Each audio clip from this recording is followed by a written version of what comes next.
Salam sejahtera Bapak Ibu, senang berjumpa kembali dengan Anda di dalam ibadah live streaming. Hari ini kita akan melanjutkan pembahasan kita, menyembah dalam kebenaran di sesi yang kedua. Saya menyiapkan satu topik atau tema, mini tema, namanya menyembah dalam roh dan kebenaran, yang diambil dari Yohanes 4 ayat 22 sampai 24. Nah, menyembah dalam roh 2 sesi, menyembah dalam kebenaran 2 sesi. Dan ini adalah sesi yang terakhir dari tema tersebut. Nah, sebelum kita mulai, kita akan mendengarkan pujian penyembahan yang akan dibawakan oleh Bapak Pendeta Jonathan Prawira. Ada 3 lagu yang akan dibawakan oleh beliau dari lagu-lagu hasil karya beliau sendiri. Lagu pertama, Ku Sembah Kau Yesus. Pada pembahasan sesi yang ketiga, menyembah dalam kebenaran, kita harus mengenal Allah yang benar supaya penyembahan kita tepat sasaran. Penyembahan kita diterima oleh Allah. Dan siapakah Allah yang benar itu? Sudah saya jelaskan, Yesus Kristus adalah Allah yang benar, Allah Sang Pencipta. Dia adalah Allah yang inkarnasi menjadi manusia. Dan ketika kita sudah mengenal Allah yang benar, maka kita baru bisa menjadi penyembah yang benar. Menyembah dalam roh dan kebenaran. Itu adalah lagu kedua, penyembah yang benar. Dan dalam lagu ketiga adalah Jalan Tuhan, Waktu Tuhan. Ketika kita sudah menyembah tepat, percayalah, doa kita akan dijawab oleh Tuhan dan pada waktu Tuhan dengan cara Tuhan. Mari kita akan dengarkan pujian penyembahan ini. Pak Pendeta Jonathan Prawira, mari dipersilakan.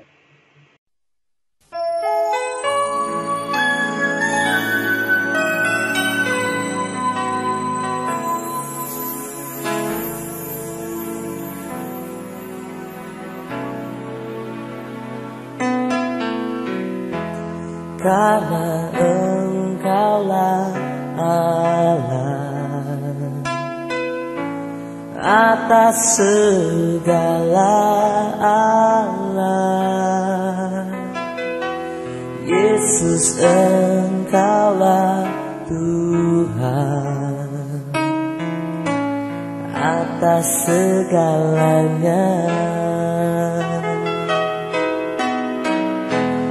Karena Engkaulah Allah atas segala Allah. Yesus, Engkaulah Tuhan atas segalanya. Ku sembah Kau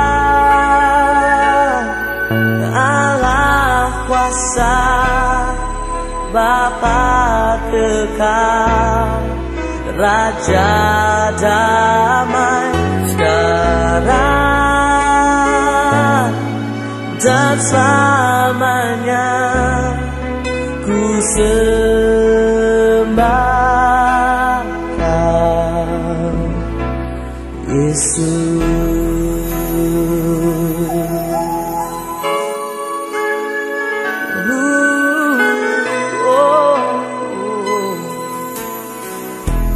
Karena Engkaulah Allah atas segala Allah. Yesus, Engkaulah Tuhan atas segalanya. Karena Engkaulah Allah atas segala Allah. Yesus, Engkaulah Tuhan atas segalanya. Ku sembah Kau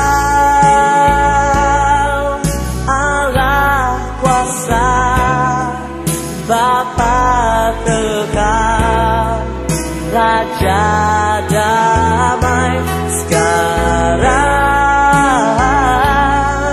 dan selamanya.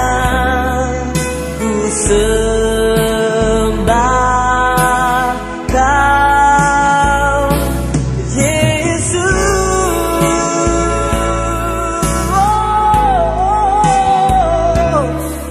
Bapa kekal, Raja damai sekarang dan selamanya.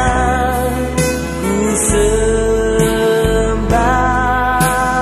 Kau, Yesus. Sekarang dan selamanya ku sembah Kau, Yesus.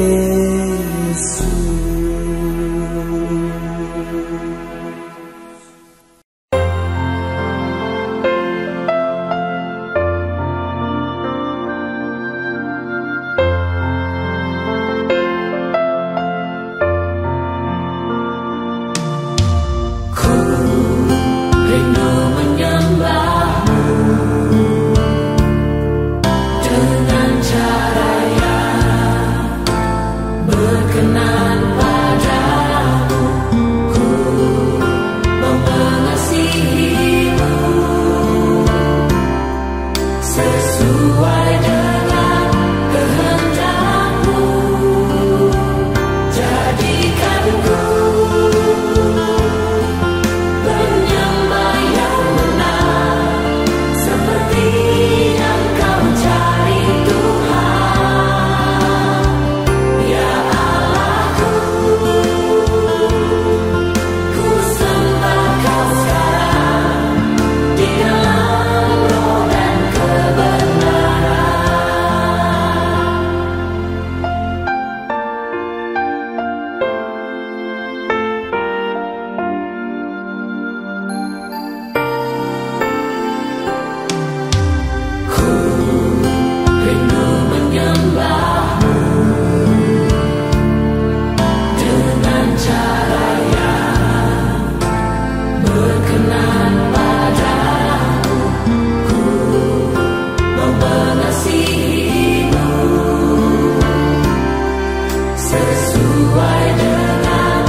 tujuan di balik semua yang terjadi. Kau yang paling berkuasa untuk menggenapkan yang kau rencanakan.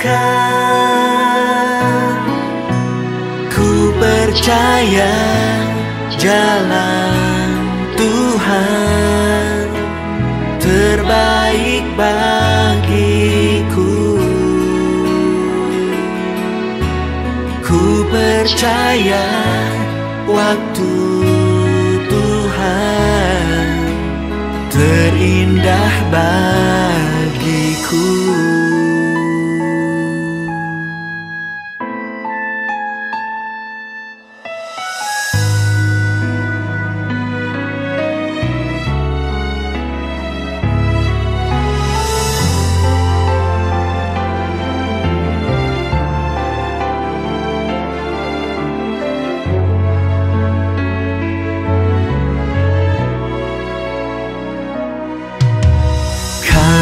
Yang paling mengerti tujuan di balik semua yang terjadi.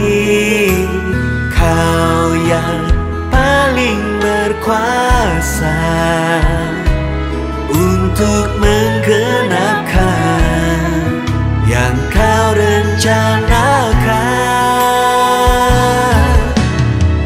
Percaya jalan Tuhan terbaik bagiku.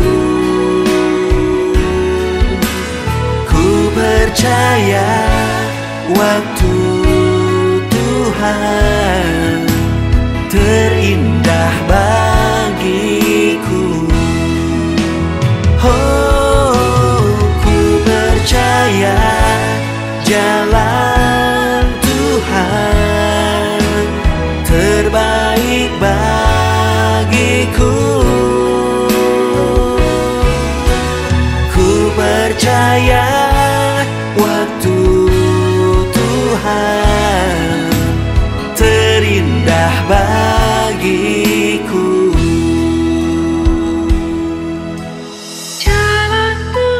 Jalan Tuhan, waktu Tuhan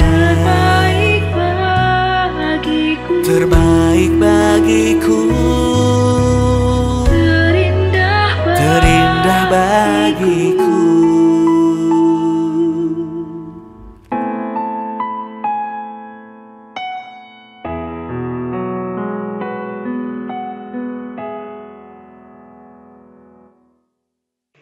Bapak Ibu, kita sudah mendengarkan pujian penyembahan.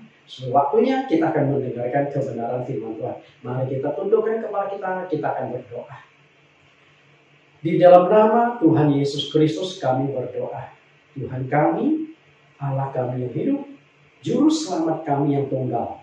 Terima kasih Engkau menyertai kami sehingga 3 sesi sudah kami kupas dari tema menyembah dalam roh dan kebenaran. Hari ini adalah sesi yang terakhir, menyembah dalam kebenaran, episode yang kedua. Mohon Tuhan menyertai kami, memimpin kami, sehingga melalui pembahasan firman Tuhan ini kami dibukakan, kami dicelikkan, dan kami dibuat mengerti bagaimana melakukan penyembahan-penyembahan yang berkenan di hadirat-Mu, sehingga penyembahan yang kami lakukan diterima oleh Engkau di surga. Buka hati kami, telinga kami, mata kami, supaya yang kami lihat, yang kami dengar, yang kami saksikan menuntun kami memahami secara utuh topik firman Tuhan pada hari ini. Kami serahkan sepenuhnya ibadah kami dari awal hingga akhir di dalam nama Tuhan Yesus Kristus. Amin. Sebagaimana kebiasaan saya, ketika saya menyampaikan suatu topik yang berseri, saya akan selalu mengulang sedikit bagian-bagian sambungannya. Hari ini kita belajar tentang menyembah dalam kebenaran sesi yang kedua.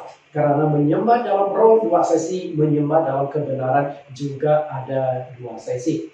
Kita lihat resume pelajaran minggu yang lalu, yaitu menyembah dalam kebenaran sesi yang pertama. Sekilas kita lihat, menyembah dalam kebenaran berarti kita harus mengenal Allah yang benar dahulu. Karena jika kita tidak mengenal Allah yang benar, maka penyembahan kita dijamin tidak akan benar. Karena tidak tepat sasaran. Seperti yang dilakukan oleh orang-orang di kota Athena, orang-orang Yunani. Di dalam mesbah ibadah mereka tuliskan sepotong kalimat kepada Allah yang tidak dikenal. Kan sayang sekali.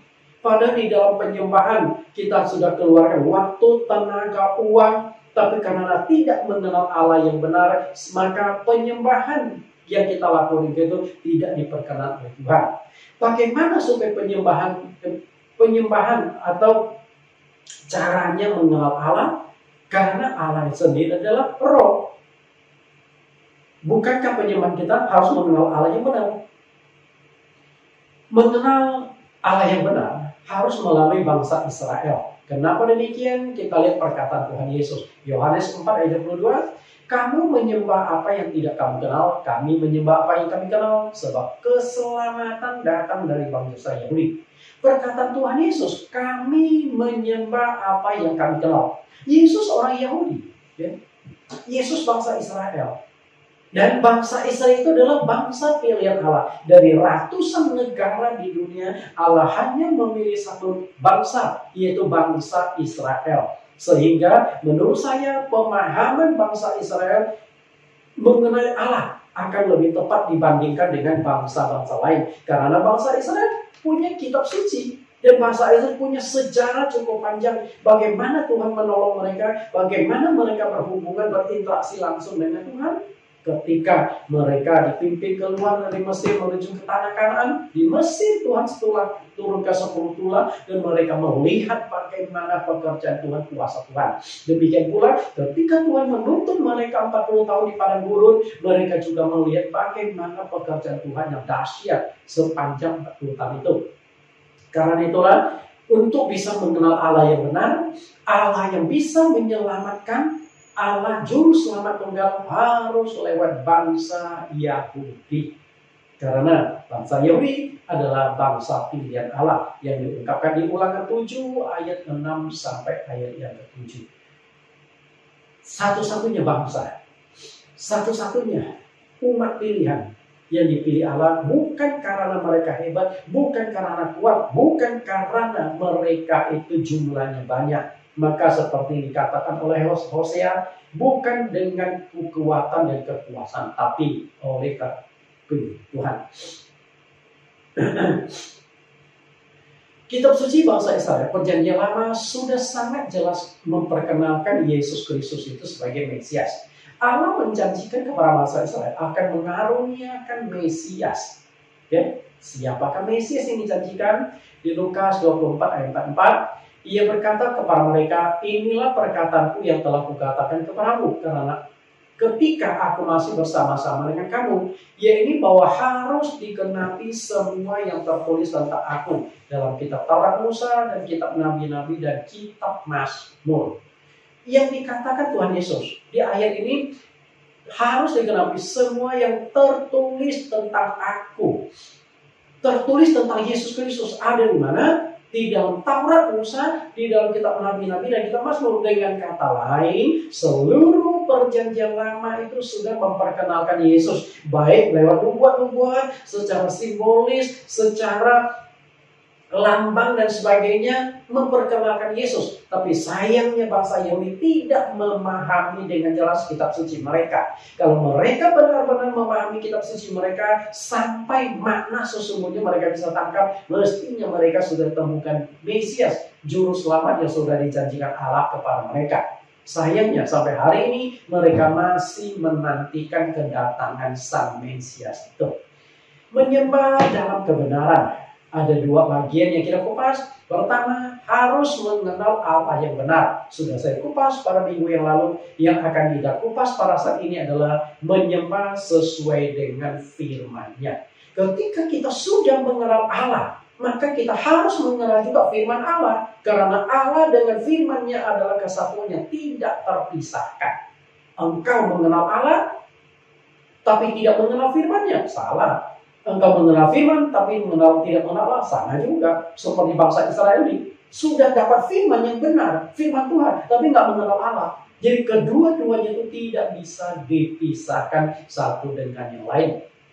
Kita akan masuk pembahasan kita, harus menyembah sesuai firman-Nya.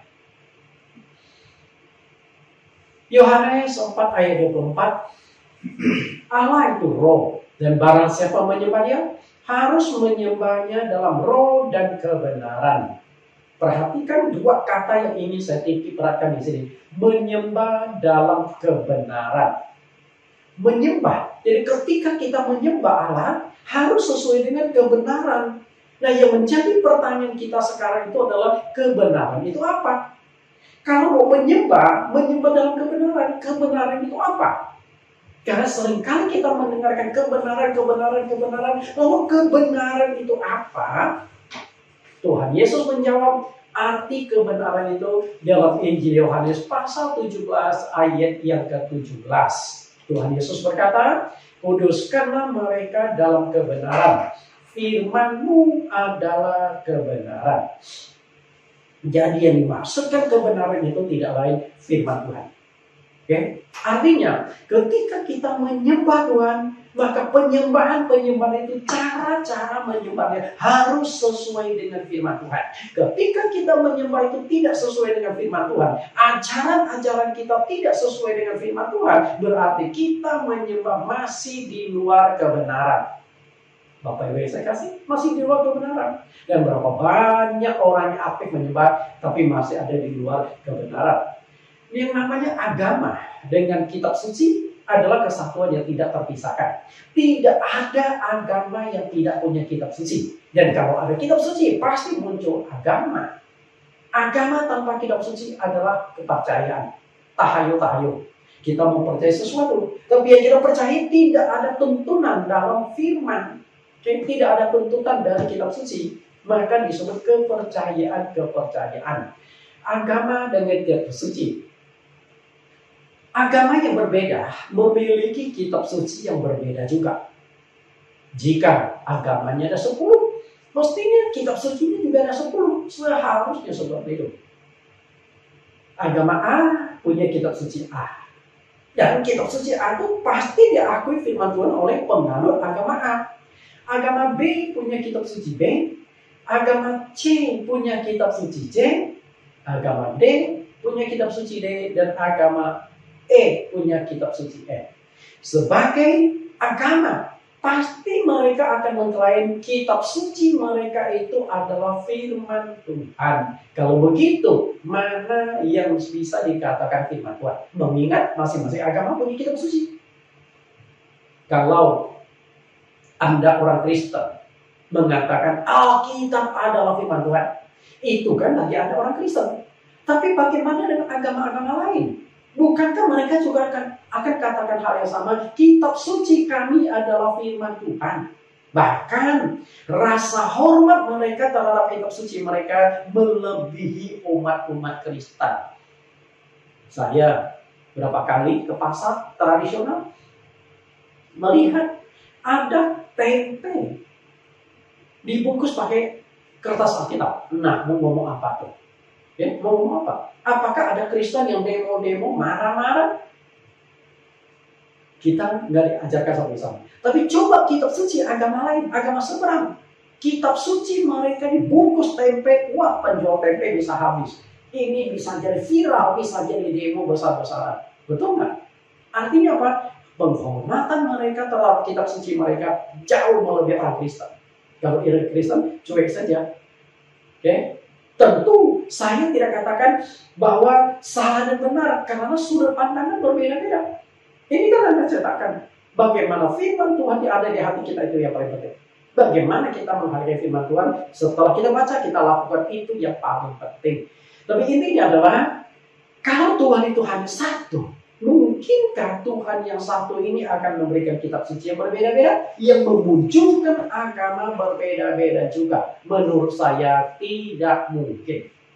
Kalau Tuhan itu hanya satu, Tuhan hanya akan memberikan satu kitab suci sebagai panduan, sebagai tuntunan. Karena Tuhan dengan kitab suci tidak bisa dipisahkan. Makanya Yohanes menulis di Yohanes pasal 1:1, pada mulanya adalah firman. Firman itu bersama-sama dengan Allah dan firman itu adalah Allah. Artinya firman dengan Allah tidak terpisahkan. Ibarat itu saya, Nathan dengan perkataan Nathan tidak bisa dipisahkan satu kesatuan. Walaupun perkataan saya, suara saya direkam lewat handphone, direkam, tapi tidak ada saya, tetap aja orang menganggap Pak Nathan yang sedang khotbah. Walaupun tidak melihat wajah saya, karena satu kesatuan yang tidak terpisahkan. Dan firman itu adalah perkataan Allah. Artinya Allah dan perkataannya kesatuan yang tidak terpisahkan. Jika Anda mengatakan kitab suci Anda adalah firman Tuhan, semua agama akan mengatakan hal yang sama. Oke? Nah, apakah Tuhan itu lebih dari satu? Sehingga masing-masing Tuhan memberikan firman yang dijadikan kitab suci oleh pengikutnya. Kita lihat jawaban Nabi Yesaya. Yesaya 45 ayat 5-7. Emangnya ada berapa Tuhan? Yesaya pasal 45 ayat yang kelima. Akulah Tuhan dan tidak ada yang lain. Kecuali aku tidak ada Allah. Aku telah mempersenjatai engkau sekalipun engkau tidak mengenal aku.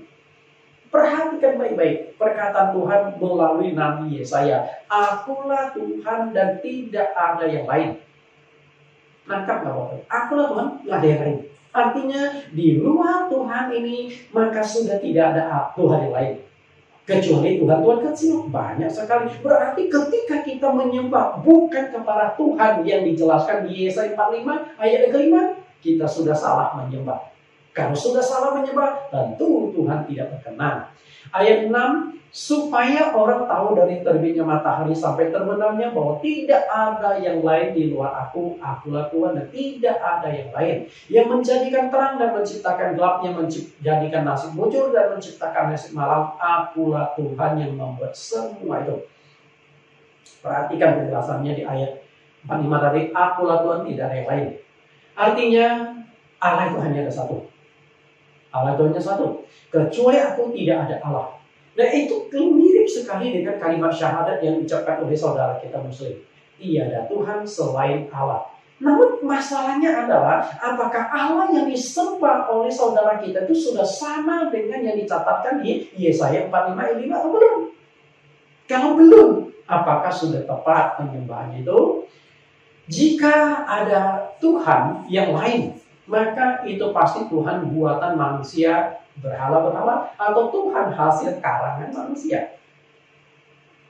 Kemudian ayat 46, dari terbitnya sampai terbenamnya matahari. Artinya di kolong langit ini, selama masih bisa dijangkau oleh sinar matahari, hanya ada satu Tuhan yang menciptakan semua itu.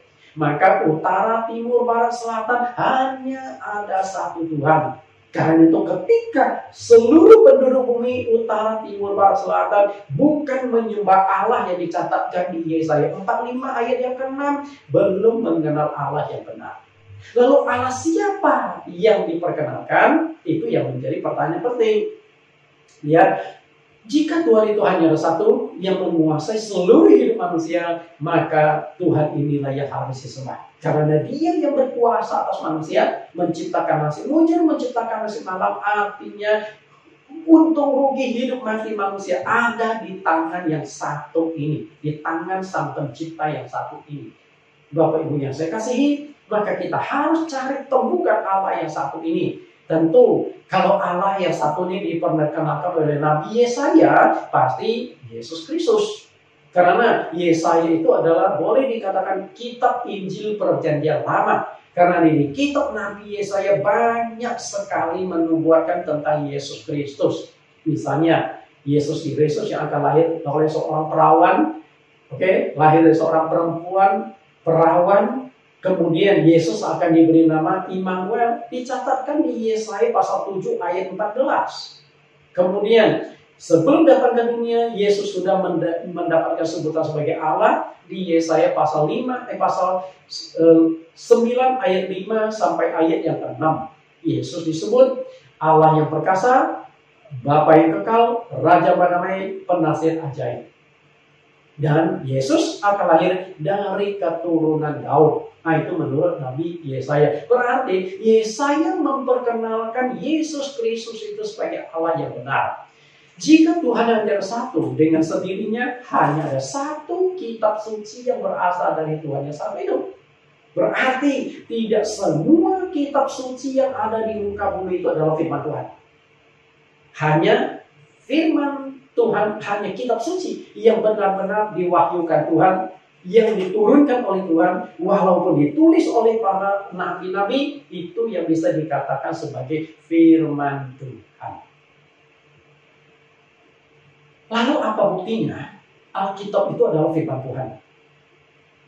Kalau Bapak Ibu ikuti YouTube saya, Bible Teaching Ministry, di sana saya sudah kupas ada 7 pembuktian bahwa Alkitab yang dipegang oleh kitab orang Kristen itu adalah firman Tuhan. Karena itu Bapak Ibu bisa mengunjungi link YouTube saya, Jesus Christ Community. Ada apa bukti Alkitab itu firman Allah? Nanti bisa masuk di sana, bisa dipelajari. Karena saya tidak bisa kupas di sini terlalu panjang. Agama dengan kitab suci. Nah, saya akan fokuskan agama Kristen.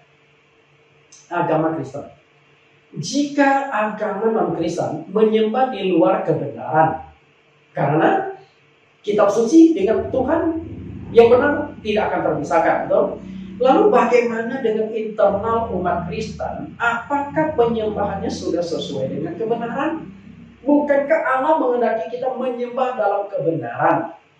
Penyembahan kita sudah sesuai dengan kebenaran belum? Artinya ajaran-ajaran kita sudah sesuai dengan Alkitab belum? Kalau ajaran kita belum sesuai dengan firman Tuhan, kita juga masih menyembah di luar kebenaran.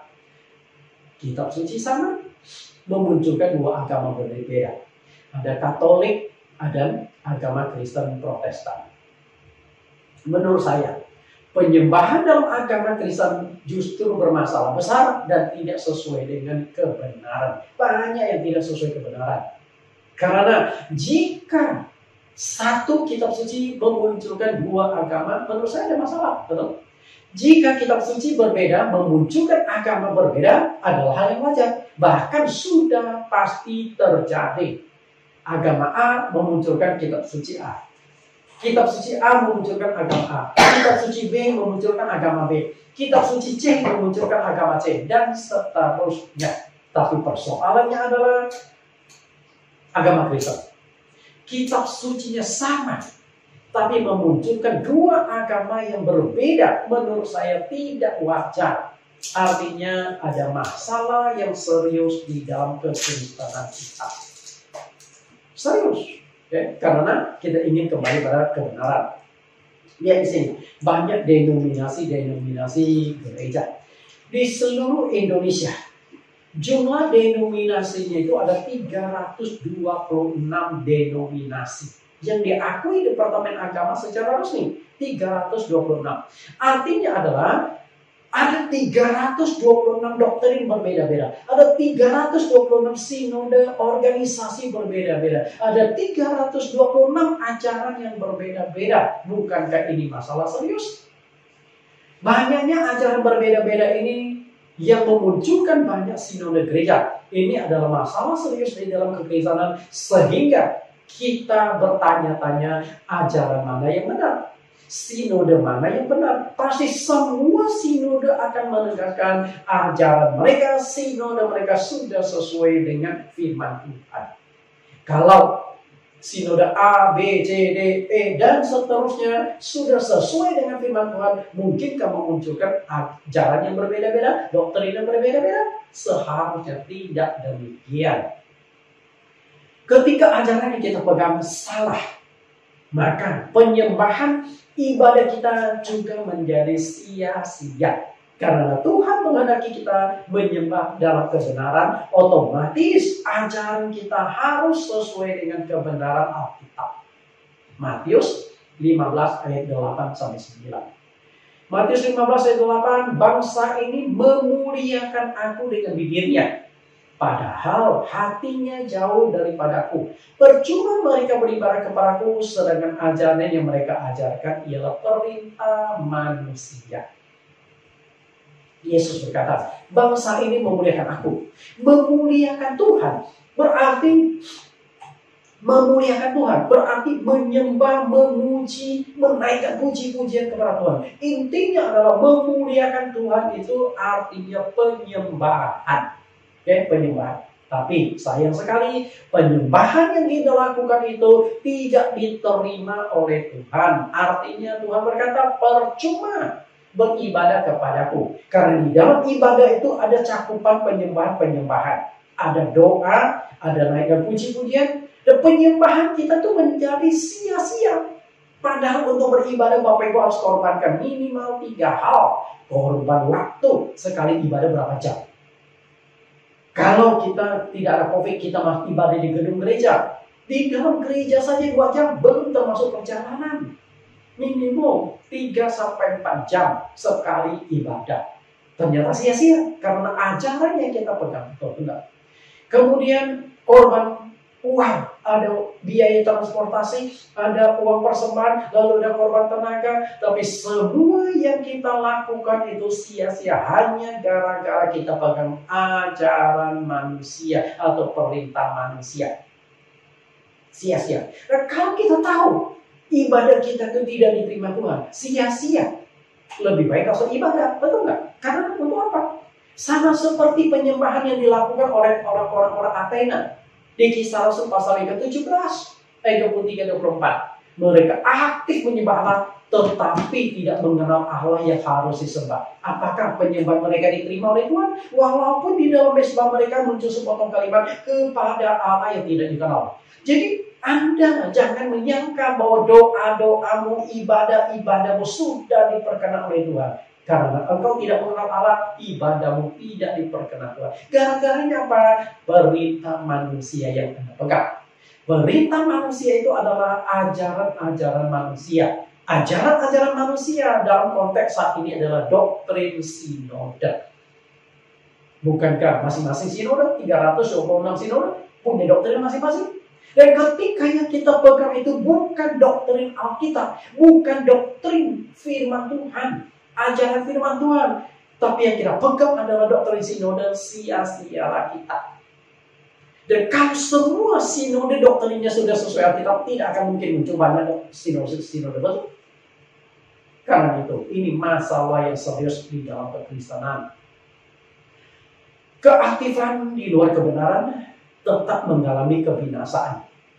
Bukan hanya sia-sia, tapi Anda nggak akan selamat gara-gara Anda di luar kebenaran. Apa yang dikatakan Rasul Paulus sangat-sangat luar biasa. Lihat Roma 10 ayat 1-2.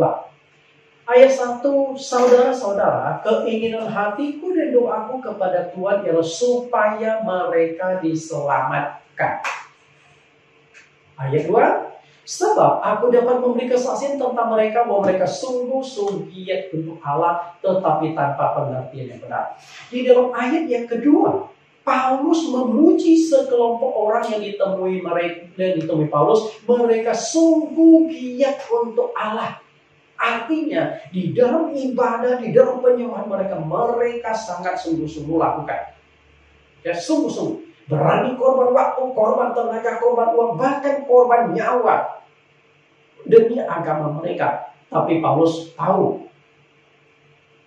keaktifan mereka tidak membuat mereka diselamatkan. Maka di ayat yang 1, supaya mereka diselamatkan. Makanya Paulus berdoa kepada Tuhan, Tuhan selamatkanlah sekelompok orang ini. Mereka sungguh-sungguh untuk Engkau. Korban waktu, tenaga, uang, korban nyawa untuk Engkau. Kasihani Tuhan, selamatkanlah mereka.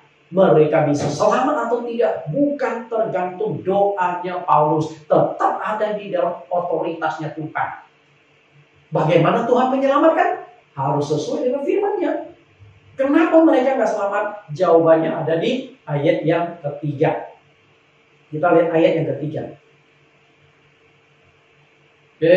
Banyak sekali agama umat Kristen yang menyembah, tapi di luar kebenaran. Lihat ayat yang ketiga. Sebab oleh karena mereka tidak mengenal kebenaran Allah, dan oleh karena mereka berusaha untuk mendirikan kebenaran mereka sendiri, maka mereka tidak takluk kepada kebenaran Allah. Penyebab mereka nggak selamat adalah berusaha mendirikan kebenaran sendiri. Mereka tidak memahami Alkitab lalu mendirikan kebenaran sendiri. Dan apa yang dimaksud dengan kebenaran sendiri? Mendirikan kebenaran sendiri. Mendirikan kebenaran sendiri inilah yang disebut dengan ajaran manusia atau doktrin sinode. Itulah kebenaran sendiri. Jadi berapa banyak doktrin masing-masing meracik, berapa banyak sinode yang masing-masing meracik doktrin-doktrinnya sesuai dengan maunya mereka. Mengerikan ya. Karena itu, apakah doktrin yang diracik itu sudah sesuai Alkitab? Pasti mereka juga mengatakan sudah sesuai Alkitab. Kalau sudah sesuai Alkitab kok beda-beda? Mana yang Alkitab lihat? Kembali lagi sini. Karena itu berbicara tentang masalah penyesatan itu tidak sederhana yang Anda bayangkan. Kitab suci yang sama memunculkan banyak ajaran yang berbeda di mana permasalahan sebenarnya. Kalau kitab suci berbeda, memunculkan agama berbeda, tidak usah cari masalahnya di mana, karena sudah pasti terjadi. Tapi kalau kitab sucinya sama memunculkan dua agama, dua ajaran yang berbeda, ini patut ditanda tanyai. Kenapa bisa demikian? Masalahnya adalah Alkitab memang sulit dimengerti. Alkitab sulit dipahami. Karena itu bukan jaminan. Bukan jaminan bahwa seorang hamba Tuhan yang telah mengikuti sekolah teologi atau STT, baik S1 sarjana teologi, S2, kemudian magister teologi, kemudian S3 doktor teologi, mereka sudah pasti memahami Alkitab. Tidak menjamin. Berarti untuk bisa memahami Alkitab bukan ditentukan oleh gelar akademik pada diri kita. Bahkan banyak orang, pendeta-pendeta yang sudah aktif terjun di dalam pelayanan-pelayanan bertahun-tahun, tapi mereka masih belum memahami kebenaran firman Tuhan. Tuhan Yesus satu kali dikunjungi oleh seorang pemimpin agama Yahudi, pengajar Yahudi, namanya Nikodemus. Kita lihat apa yang dikatakan Tuhan Yesus dengan Nikodemus. Yohanes 3:1 adalah seorang Farisi. Farisi ini adalah orang yang cukup menguasai perjanjian lama ya. Yang bernama Nikodemus, seorang pemimpin agama Yahudi. Ia datang pada waktu malam kepada Yesus dan berkata, "Rabi, kami tahu bahwa engkau datang sebagai guru yang diutus Allah. Sebab tidak ada seorang pun yang dapat mengadakan tanda-tanda yang engkau lakukan, yang adakan itu jika Allah tidak menyertainya." Kenapa dia datang malam-malam kepada Yesus?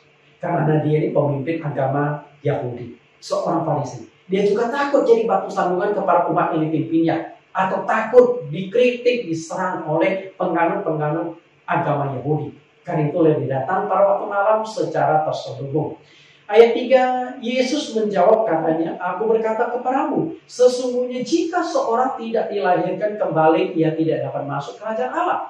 Yesus langsung berkata, Nikodemus, kalau kamu tidak dilahirkan kembali, kamu tidak akan masuk kerajaan Allah. Nikodemus bingung dan berkata, bagaimana mungkin hal itu terjadi? Bagaimana mungkin hal itu terjadi? Artinya, kalau orang itu sudah telah lahir dari rahim ibunya, bagaimana dimasukkan kembali dalam rahim ibunya? Apalagi kalau dia sudah besar, sudah tua. Kalau sudah tua, ibunya sudah meninggal, mau masuk ke mana? Jangankan sudah besar atau tua. Bayi yang baru dilahirkan, katakanlah lahir prematur. Biasa mengandung dan dilahirkan kan 9 bulan. Tuh 6 bulan, 7 bulan sudah dilahirkan. Lalu setelah lahir kita masukkan kembali dalam rahim ibunya. Mungkinkah itu? Belum ada fakta sejarah yang terjadi seperti itu. Lahir ya sudah. Makanya ketika Yesus berkata, kamu harus dilahirkan kembali, dia bingung dan mengatakan tidak mungkin itu terjadi. Kenapa dia mengatakan tidak mungkin? Karena Yesus menjelaskan makna rohani, dia tangkapnya makna jasmani.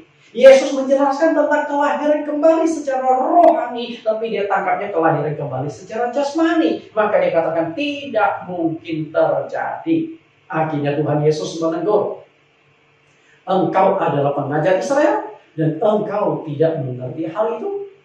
Artinya orang yang sudah seringkali mengajar, para hamba-hamba Tuhan, dosen-dosen teologi, belum tentu mereka juga memahami kebenaran firman Tuhan. Oke, belum tentu memahami kebenaran firman Tuhan. Karena Alkitab sulit dimengerti, maka sangat berpotensi terjadinya kesalahan tafsir yang mengakibatkan terjadinya penyesatan. Jadi salah tafsir, dampaknya itu sangat serius. Lihat perkataan Tuhan Yesus. Matius 18 ayat 6. Tetapi barang siapa menyesatkan salah satu dari anak-anak kecil ini yang percaya kepadaku, lebih baik baginya jika sebuah batu kilangan diikatkan pada lehernya, lalu ia ditenggelamkan ke dalam laut. Celakalah dunia dengan segala penyesatannya. Memang penyesatan harus ada, tetapi celakalah yang mengadakannya. Bapak Ibu yang saya kasih, apakah ada gereja yang sesat di dunia? Ada nggak? Jika ada, gereja mana? Saya ingin katakan kepada Bapak Ibu, saya jadi hamba Tuhan sudah 30 tahunan dan sudah banyak melayani dari gereja kecil, gereja yang tidak sanggup bayar pendetanya, sampai gereja mewah, gereja yang jumlah jemaatnya puluhan ribu. Saya belum pernah menemukan satu pun gereja yang sesat. Dalam konteks waktu saya masuk ke awal mereka, muncul sepotong kalimat, hati-hati, ajaran gereja kami sedikit bermasalah. Tidak pernah. Semua gereja mengatakan Alkitabiah. Semua gereja mengklaim ajarannya sudah sesuai dengan Alkitab. Lalu, apakah ada pendeta atau hamba Tuhan yang sesat? Pasti Anda jawab, ada Pak. Pendeta mana? Coba kita laporkan ke KPK. Saya ingin katakan kepada Anda, 30-an tahun melayani dari pendeta kecil sampai pendeta besar saya bergaul. Saya belum pernah ketemu satu pun pendeta sesat. Lalu Anda bertanya, jadi gak ada pendeta yang sesat? Banyak pendeta yang sesat. Tapi tidak ada satu pun pendeta yang mengaku dirinya sesat. Semua pendeta pasti mengatakan ajarannya itu Alkitabiah. Semua pendeta mengatakan ajarannya itu sudah sesuai dengan Alkitab. Kalau sudah sesuai dengan Alkitab, kenapa bisa muncul banyak gereja, muncul banyak sinode? Yang saya khawatirkan itu adalah ajarannya tidak sesuai Alkitab, tapi dia sangka sudah sesuai Alkitab. Ajarannya sudah sesat, tapi dia tidak sadar bahwa apa yang disampaikan itu sesat. Karena untuk mendeteksi sebuah kesesatan itu tidak semudah yang Bapak Ibu bayangkan. Kalau orang itu tahu dirinya sesat, pasti dia akan kembali ke jalan yang benar. Tapi celakalah orang yang mengarahkan penyesatan itu. Artinya orang yang menyampaikan ajaran yang sesat, ajaran yang tidak sesuai dengan Alkitab akan dituntut oleh Tuhan. Satu sisi Tuhan sangat sayang kepada pendeta karena pendeta itu adalah mitra kerja di Tuhan. Tapi di sisi lain Tuhan sangat benci kepada pendeta-pendeta. Ketika pendeta sudah menjadi penyesat, maka Tuhan sangat benci. Bahkan Tuhan mengajarkan ayat bunuh diri. Di Matius 18 ayat 6. Ikat lehermu dengan tambang. Setelah itu lalu tambang di ujungnya ikat dengan batu kilangan. Bukan hanya selesai, kemudian campakkan ke dalam laut. Dia mati, kelelep di laut. Dan setelah mati, mayatnya bengkak, tidak akan naik lagi. Karena kalau naik bengkak kan pasti tubuh manusia itu mengambang ke atas. Tuhan berkata, kasih batu pemberat, batu kilangan, biar nggak naik lagi. Artinya Pak, Tuhan itu sangat marah kepada mereka yang melakukan penyesatan. Karena penyesatan itu mengakibatkan orang masuk ke neraka. Dari 326 sinode, ajaran atau doktrin sinode itu berbeda-beda satu dengan lain. Lalu acuan kita yang mana? Sinode A, sinode B, sinode C, atau sinode yang mana? Yang menjadi acuan kita supaya ajaran kita itu Alkitabiah, ajaran kita itu sesuai dengan firman Tuhan. Kira-kira ajaran memang ketika ditanya, pasti masing-masing membela, masing-masing mengatakan, oh sinode kami sudah Alkitabiah, mestinya sinode kami jadi standar. Betul nggak? Bapak Ibu yang saya kasihi, standar kebenaran doktrin, standar ajaran seharusnya itu adalah gereja awal. Gereja awal. Kenapa saya kata harus gereja awal? Karena gereja awal adalah gereja yang berdiri setelah Roh Kudus turunkan pada hari Pentakosta. Itu mestinya yang menjadi dasar doktrin kita, acuan doktrin kita. Tuhan Yesus pernah menjanjikan akan mendirikan gerejanya.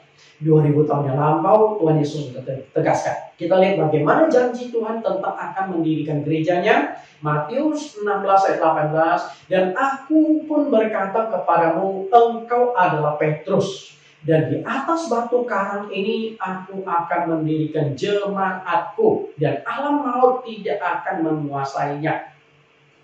Perhatikan gereja yang didirikan oleh Tuhan. Tuhan berkata, aku akan mendirikan jemaatku. Oke, jelas kan? Artinya 2000 tahun yang lampau Tuhan mendirikan jemaat. Jemaat itu adalah gereja. Tuhan mendirikan gereja, dan gereja yang didirikan oleh Tuhan itu ada jaminan keselamatan karena tidak akan dikuasai oleh alam maut.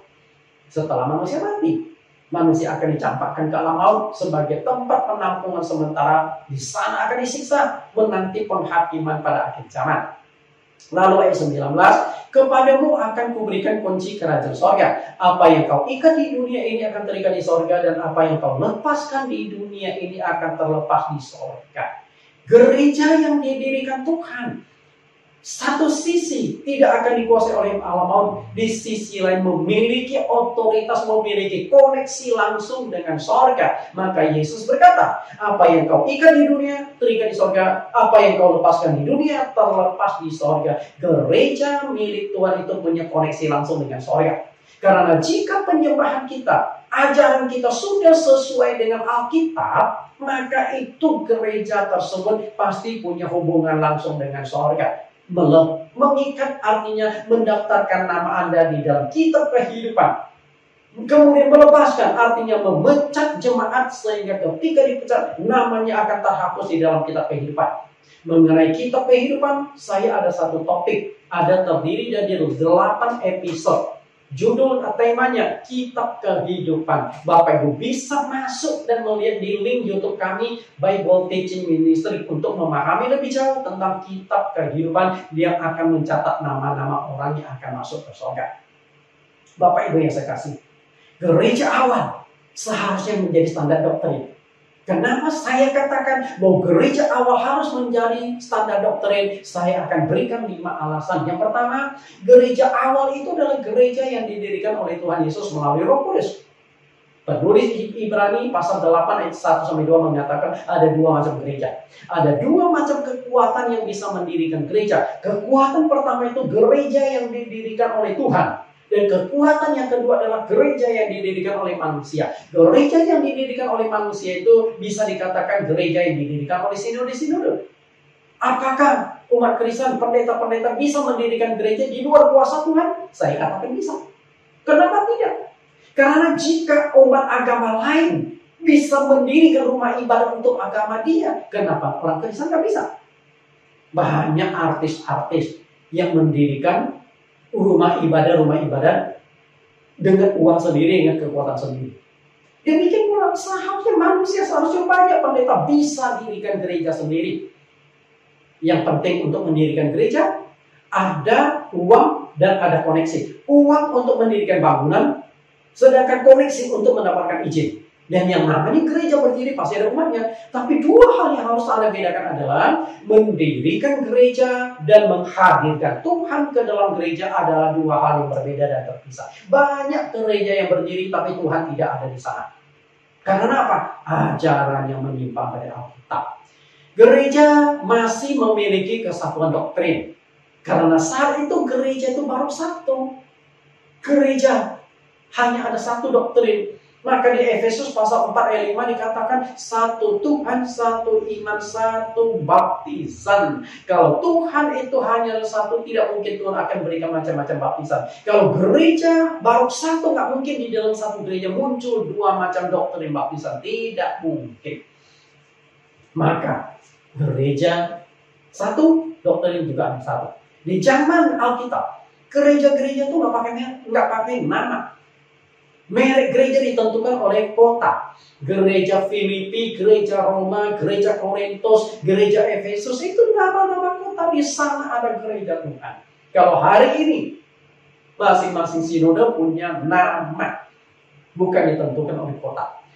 Yang ketiga, saat itu gereja baru hanya ada satu denominasi. Artinya hanya ada satu tubuh.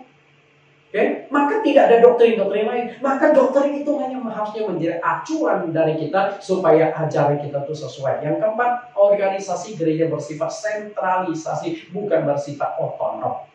Gereja yang bersifat otonom itu sangat bahaya. Karena dia berkuasa untuk mengatur doktrinnya, berkuasa untuk mengatur sendiri. Sehingga bisa mengalami kekeliruan karena tidak ada pendampingan, tidak ada mentor. Tapi kalau gereja yang bersifat sentralisasi, artinya semua itu dari pusat. Gereja yang masih bersifat sentralisasi diantaranya adalah gereja Katolik. Setiap tidak bisa masing-masing gereja lokal Katolik itu ngatur ajaran bisa, nggak bisa, harus dari pusat diatur ke bawah. Masih ada gereja-gereja bersifat sentralisasi. Tapi rata-rata gereja hari ini sudah bersifat otonom. Dan ketika gereja bersifat otonom, itu yang memunculkan banyak ajaran berbeda-beda. Organisasi gereja belum mengalami perpecahan. Belum ada perpecahan. Gereja ini, gereja itu, sinode ini, sinode itu. Perpecahan terjadi pertama kali saat konsili Efesus di tahun 431. Artinya, sejak hari Pentakosta gereja didirikan sampai tahun 431 gereja itu masih satu doktrin. Di tahun selanjutnya di tahun 431 pecah. Kenapa bisa terjadi perpecahan? Karena saat itu mempermasalahkan tentang status perawan Maria. Theotokos artinya bunda Allah. Ada ajaran yang mengatakan, oh Maria itu bundanya Allah, Maria itu kudus. Bahkan ada yang menjelaskan Maria itu setelah melahirkan Yesus tidak mempunyai anak lagi. Artinya kudus sampai mati. Padahal salah. Maria dengan Yusuf punya anak. Atau adik tirinya Yesus. Ibunya sama, bapaknya beda. Kalau Yesus bapaknya adalah Allah, saudara-saudara Yesus bapaknya adalah Yusuf. Kemudian perpecahan berikutnya terjadi di tahun 451. Perpecahan besar yang terjadi dalam sejarah gereja Katolik terjadi pada abad yang ke-11. Tapi yang paling parah adalah perpecahan yang memunculkan agama Kristen terjadi di tahun 1517 dengan bergerakkan reformator yang dilakukan oleh reformasi yang dilakukan oleh reformator Martin Luther. Sampai hari ini pecah-pecahan menjadi ribuan denominasi. Gak heran, maka munculnya berbagai macam doktrin yang berbeda-beda. Karena itulah Rasul Paulus pernah mempatenkan doktrin gereja rasul. Ajaran gereja rasul dipatenkan. Bagaimana wujud dipatenkan? Lihat Galatia pasal 1 ayat 8 sampai 9. Galatia pasal 1 ayat 8 sampai 9. Tetapi sekalipun kami atau seorang malaikat dari sorga yang memberitakan kepada kamu suatu Injil yang berbeda dengan Injil yang telah kami beritakan kepadamu, terkutuklah dia. Ayat 9, seperti yang telah kami katakan dahulu, sekarang ku katakan sekali lagi. Jikalau ada orang yang memberitakan kepadamu suatu Injil yang berbeda dengan apa yang telah kamu terima, terkutuklah dia. Seorang rasul, seorang hamba Tuhan, mestinya menyampaikan kata-kata berkat, bukan kata-kata kutuk. Tapi kenapa Rasul Paulus sampai 2 kali mengutuk di 2 ayat ini? Dia terkutuklah dia, terkutuklah dia. Siapakah yang dikutuk oleh Paulus di dalam ayat ini? Tidak lain orang yang memberitakan suatu ajaran yang berbeda dengan yang diajarkan rasul-rasul. Karena Paulus menekankan tentang kami. Sekalipun kami atau malaikat di surga. Kalau ajarannya berbeda dengan kami, rasul-rasul, maka terkutuklah dia. Karena itu kalau ada yang memberitakan Injil, memberitakan suatu ajaran yang berbeda dengan apa yang diajarkan rasul-rasul, terkutuk. Lalu bagaimana yang menerima? Otomatis ada di bawah kutukan. Jadi bukan hal yang sepele loh. Karena ajaran menentukan keselamatan. Ketika kita mau menyembah Allah di luar kebenaran firman Tuhan, penyembahan kita jadi sia-sia, tidak diterima oleh Tuhan. Karena itu masalah ini adalah masalah yang serius. Ciri khas gereja milik Tuhan. Di bagian awal sudah dijelaskan bahwa dari gunung rumah Tuhan akan keluar pengajaran. Gunung rumah Tuhan saat ini adalah gereja. Gereja yang didirikan oleh Tuhan Yesus dan dilanjutkan oleh murid-muridnya mempunyai 5 doktrin utama. Gereja awal punya 5 doktrin mendasar. 5 tiang doktrin gereja. Kita lihat 5 ajaran pokok Yesus dan murid-murid. Pertama, melakukan baptisan yang alkitabiah. Artinya baptisan harus sesuai dengan petunjuk Tuhan. Yang kedua, melakukan perjamuan kudus yang alkitabiah. Yang ketiga, melakukan jemaat harus dipenuhi Roh Kudus. Yang keempat, melakukan pembasuhan kaki. Yang kelima, tetap menguduskan hari Sabat sebagai hari ibadah. Hari Sabat masuk ke dalam 10 hukum Allah. Kemudian Tuhan Yesus sendiri menguduskan hari Sabat. Dan hari Sabat itu akan tetap ada sampai akhir zaman. Jadi jelas ya, 5 doktrin utama ajaran gereja awal. Apakah ajaran gereja-gereja hari ini masih sama dengan yang diajarkan oleh murid-murid Tuhan Yesus? Ketika ajaran gereja hari ini sudah tidak sesuai dengan apa yang diajarkan oleh rasul-rasul, seperti yang dikatakan oleh Paulus, sanksinya adalah kutukan. Anda itu binasa. Karena itu jangan sampai, saya katakan sekali lagi, jangan sampai ajaran yang kita ajarkan itu berbeda dengan Alkitab, berbeda dengan firman Tuhan, karena risikonya terlalu riskan. Nah, untuk mengupas 5 topik pelajaran ini, saya membutuhkan waktu minimal 45 kali pertemuan.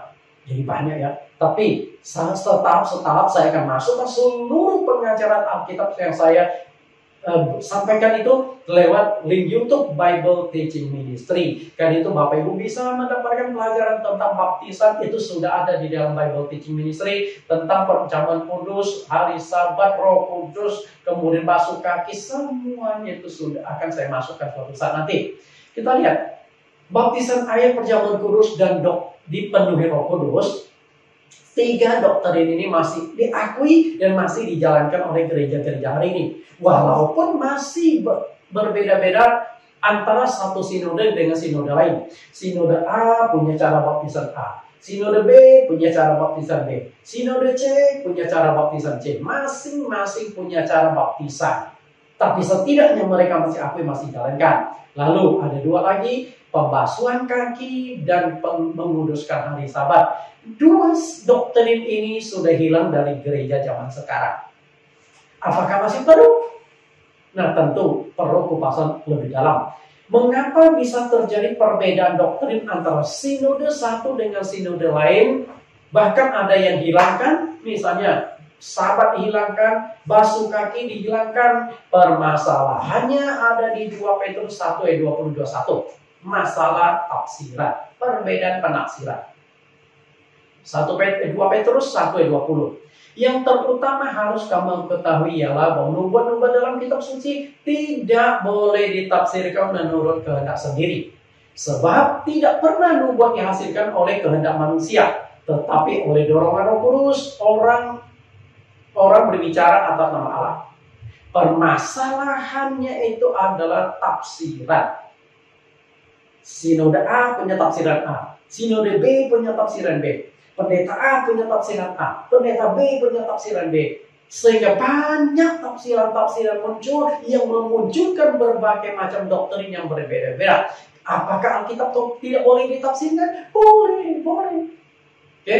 Nah, yang tidak boleh adalah ditafsirkan menurut kehendak sendiri, menggunakan hikmat, logika, kepintaran sendiri.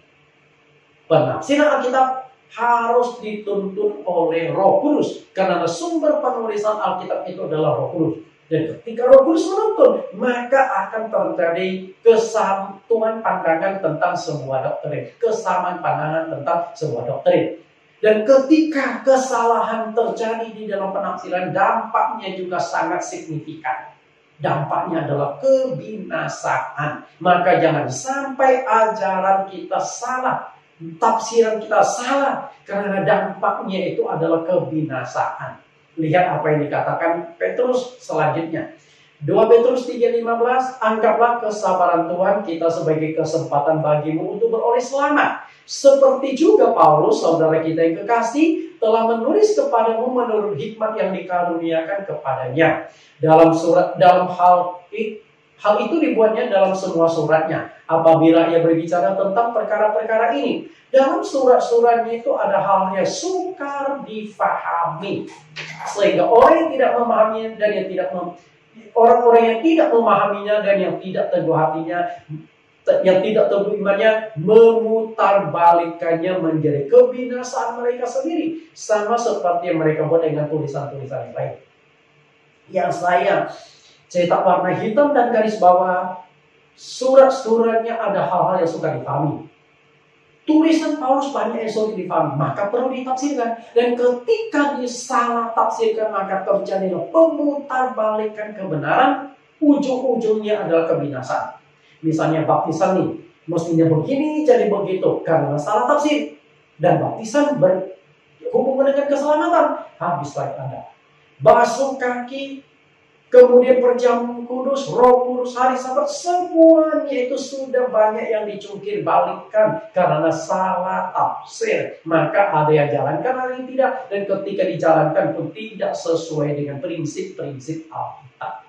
Bapak Ibu yang saya kasih, hari ini kita sudah belajar menyembah dalam kebenaran, artinya adalah ajaran kita harus sesuai dengan Alkitab. Karena ketika ajaran kita tidak sesuai Alkitab, penyembahan kita menjadi sia-sia. Karena kita di luar kebenaran. Tuhan Yesus berkati. Kita tundukkan kepala kita. Di dalam nama Tuhan Yesus Kristus kami berdoa. Tuhan, ini sesi yang keempat dari 4 sesi yang kami siapkan. Menyembah dalam roh 2 sesi, menyembah dalam kebenaran 2 sesi.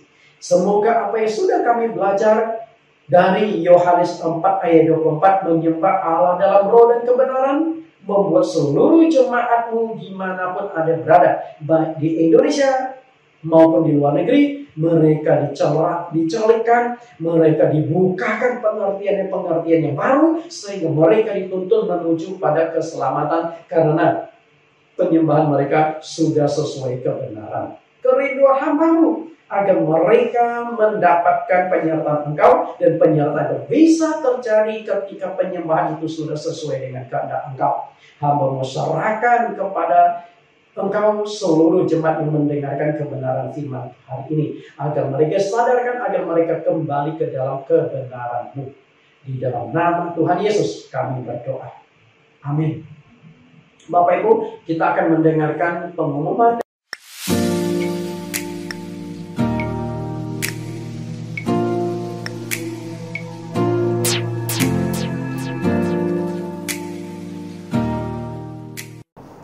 Shalom Bapak Ibu yang dikasihi Tuhan.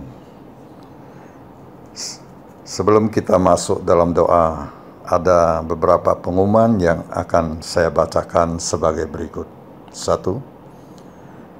Karena masih tingginya penyebaran COVID varian Omicron, untuk sementara kita masih ibadah online yang diadakan 2 kali setiap minggunya, yaitu ibadah Zoom dari jam 10 sampai jam 11.30. Ibadah yang kedua yaitu lewat live streaming dari jam 16 sampai jam 18. Diharapkan seluruh jemaat dan simpatisan GCC dapat beribadah bersama via online. Semoga dalam waktu 1-2 bulan ke depan kita sudah bisa buka ibadah di gedung. Yang kedua, khotbah pengajaran topik Kitab Kehidupan yang terdiri dari 8 sesi telah selesai dikupas. Namun jemaat masih bisa menontonnya di link YouTube melalui Bible Teaching Ministry. Yang ketiga, bulan Maret dikupas topik baru, yaitu 1. Penyembah dalam roh 2 episode, penyembah dalam kebenaran 2 episode. Yang keempat, Yayasan Servia telah melaksanakan bakti sosial pembagian 800 paket sembako ke pemulung-pemulung di TPA Bantar Gebang kemarin tanggal 26 Maret 2022. Demikian pengumuman Bapak Ibu yang dikasihi Tuhan. Mari kita satukan hati, kita berdoa. Terima kasih Tuhan Yesus, bahwa hari ini Engkau telah memimpin ibadah kami, walaupun melalui live streaming. Kami percaya firman Tuhan yang telah disampaikan oleh hamba-Mu, Pendeta Nathan Jurnawan, akan memberikan kami kekuatan dan memberikan kami berkat melalui ibadah ini Tuhan. Di mana firman-Mu diberitakan dan tidak pernah kembali dengan sia-sia. Terima kasih Tuhan.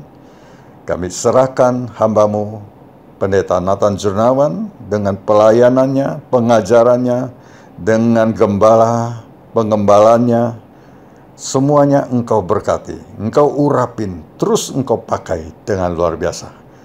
Kami serahkan hamba-Mu ini Tuhan, ke dalam tangan-Mu, anak dan istrinya, orang tuanya, semuanya ada di dalam penyertaan-Mu yang sempurna. Terima kasih Tuhan. Dan saat ini juga kami satu hati. Kami berdoa buat saudara-saudara kami yang masih ada kelemahan tubuh, sakit penyakit Tuhan. Tuhan biarlah Engkau tolong. Yaitu Bapak Bong Cijung, yaitu papanya hamba-Mu Pendeta Nathan Jurnawan, yang kena stroke dan dirawat di rumah. Kami juga serahkan Pendeta Stefanus, di mana ginjal dan stroke saat ini Tuhan, Engkau tolong. Dan juga Pendeta Handato yang sedang dalam pemulihan. Dan juga kami serahkan Chong Ji Fung, pemulihan jatuh dari motor. Dan juga Tan Supya, papanya Pak Jemsi, yang dimana ada masalah ginjal terganggu Tuhan. Juga cucu Ibu Nagawati dioperasi benjolan di kepala. Tuhan Yesus yang kami sembah, Engkaulah Bapa kami yang baik, Engkaulah Gembala kami yang baik. Kami serahkan semua saudara kami yang kami sebutkan satu persatu namanya. Tuhan tolong, Tuhan jamah, Tuhan berikan pemulihan, Tuhan berikan kesembuhan. Dan kami percaya oleh birul-birul-Mu Tuhan Yesus, maka mereka menjadi sembuh. Kami percaya kuasa kemuliaan-Mu tetap bisa dinyatakan dalam saat ini yang akan datang, dan selama-lamanya kuasa-Mu tetap sama. Terima kasih Tuhan, kami ucap syukur dalam segala hal. Kami juga mengucap syukur bahwa penanganan COVID-19 di Indonesia terus berjalan baik, terus ada pemulihan, terus ada kemajuan. Ini semuanya adalah, kami percaya ada ikut campur tangan, ada pertolongan-Mu Tuhan. Terima kasih Tuhan. Dan juga kami percaya Engkau sedang juga terus menolong di dalam pelaksanaan vaksinasi. Semuanya berjalan dengan baik. Semuanya Engkau ikut campur tangan. Terima kasih Tuhan. Kami juga serahkan keamanan bangsa kami. Dari bangsa ini Tuhan, dari Sabang sampai Merauke, semuanya ada keamanan, ada penyertaan Tuhan Yesus. Maka semuanya menjadi baik semua Tuhan. Terima kasih Tuhan. Kami mengucap syukur Tuhan, bahwa kami juga mengucap syukur bahwa juga Engkau akan ikut campur tangan, bahwa gereja-Mu melalui pimpinan pendeta-Mu Pak Nathan Jurnawan dan teman-teman, ada pengajuan dana kemanusiaan Yayasan Servia dari luar negeri. Tuhan Yesus, kalau ini semua adalah berasal daripada Engkau dan kehendak-Mu, biarlah semuanya Engkau tolong dan bisa berhasil, semuanya bisa berjalan dengan baik. Terima kasih Tuhan. Inilah doa kami Kami percaya apa yang kami doa, kami minta dalam nama-Mu, Engkaulah yang melakukannya. Terima kasih Tuhan. Sebelum kami mengakhiri ibadah ini, Tuhan, biarlah Engkau juga memberkati kami melalui hamba-Mu, yaitu Pendeta Nathan Jurnawan. Dalam nama Yesus Tuhan, kami berdoa dan mengucap syukur. Amin.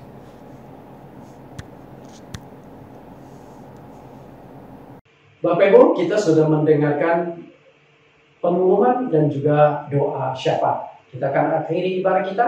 Mari angkat tangan saudara-saudari.